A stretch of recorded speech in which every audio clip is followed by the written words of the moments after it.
alanganan, alam ng puso, sa dibdib mo'y buhay.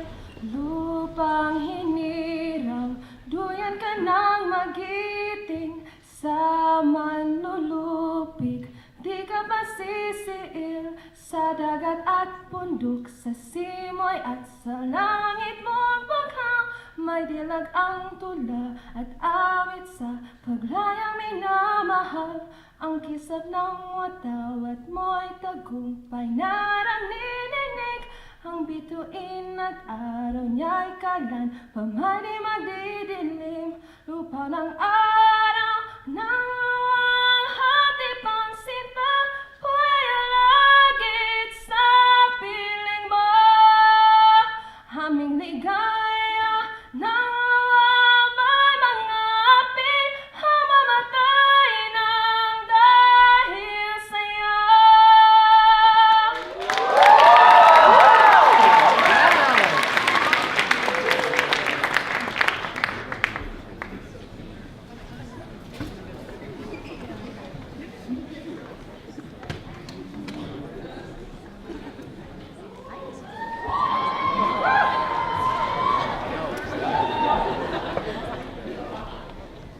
Oh, say, can you see by the dawn's early light what so proudly we hailed at the twilight's last gleaming, whose broad stripes and bright stars through the perilous fight? Oh, the ramparts we watched were so gallantly streaming, and the rockets rattling, the bombs bursting in air, gave proof through the night that our flag was still there. Oh, say does that star-spangled banner yet wave o'er the land of the free and the home of the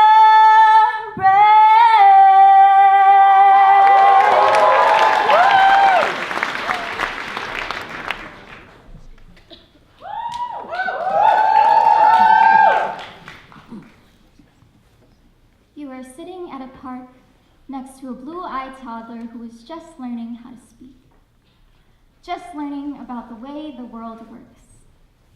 He doesn't know yet that gravity feels heavier on some shoulders than others, doesn't know yet that his words out of his pink-lipped mouth, the few words that he can call his own, are already more meaningful than a million another has spoken in a lifetime. The little boy grabs a fistful of mulch, points to it, dirt, and then to you, brown. And at first, you feel the familiar drop of your stomach, followed by the sagging creases of your forehead and the slamming of your heart in its cage. The burden of color weighing down every inch on your dirt-colored skin. The dirt that is walked on, the dirt ignored. Dirt so opaque it's all people can see at times, the dirt that turns to dust. But you are earth, dirt that is steady foundation, nutrient dense. Dirt is alive and complicated. 1 inch of you contains a world of wonders. You are the dirt that houses the plants and the flowers. You make it easier for everyone to breathe. You give a smile back. Yes, you say, I am.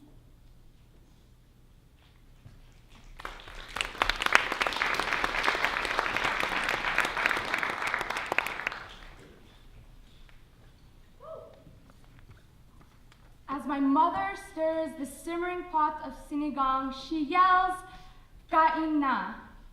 But the fragrant vapor escapes the pot and fills the house, inviting the whole family faster than her words. Ate, ato, tita, tito, lolo, lola, grandmommy, and granddaddy, and my father gather together at the dinner table for a dish my mother has perfected. One spoonful tells a story. The sour bite of tamarind, cut by the saltiness of patis, accompanied with a reduction of tomatoes and okra dressed in mustard leaves. Soft bangus saturated in the soup, finished with a lingering heat of sealing over rice. One spoonful also tells my mother's story. The sour bite of her attitude, cut by the discipline of her granddaddy, accompanied with a soft reduction of self-medication, dressed in reefer and haze, her soul saturated in liquor.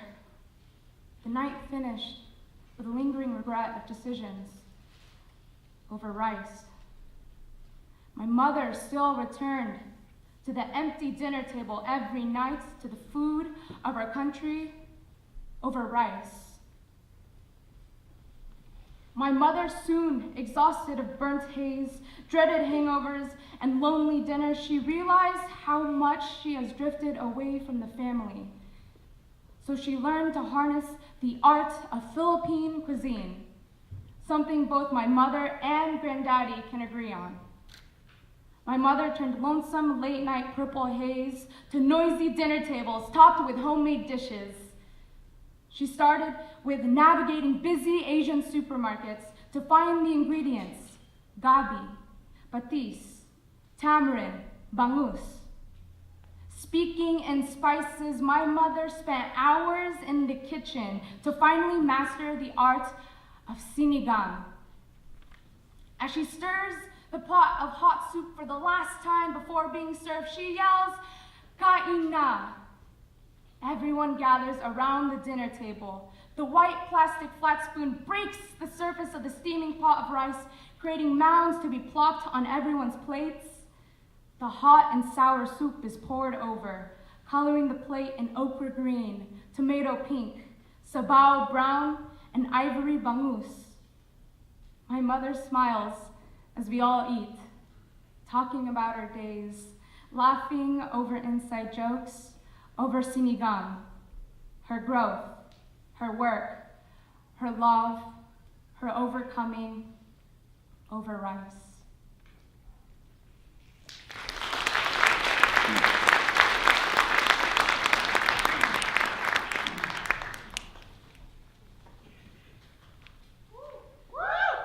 If I have learned one thing about my family's past, it is that silence echoes. Lola Ida was beautiful, said everyone, wore her white hair proud down to her waist, and everything about her echoed. The chime of her spoon in the cooking pot, the clicks of her chinelas down the stairs, her whistle, her favorite songs, the water in her lungs, humming mahal na mahal. She tucked the pain of war and late ambulances and last words into her nightgown, into baby blue envelopes, into the stitches of her sundress. If I have learned one thing about my family's past, it is that silence keeps things still, keeps wooden spoons in their cooking pots and generations of hurt women hurt. Mamai was beautiful, said everyone, had hair black as night, way into her golden years, had a permanent curl in her cupid's bow where she stowed the words unsaid, where she kept nights that reeked of alcohol and fists that flew but never landed. She loved her children tanto que dói, and for years that kept her still. But the world is turning over on me, and I cannot lay still. History is spilling into me, onto me, out of me. The world now says, we know, says, tell us, and I, from the space between my Lola's lungs, animate.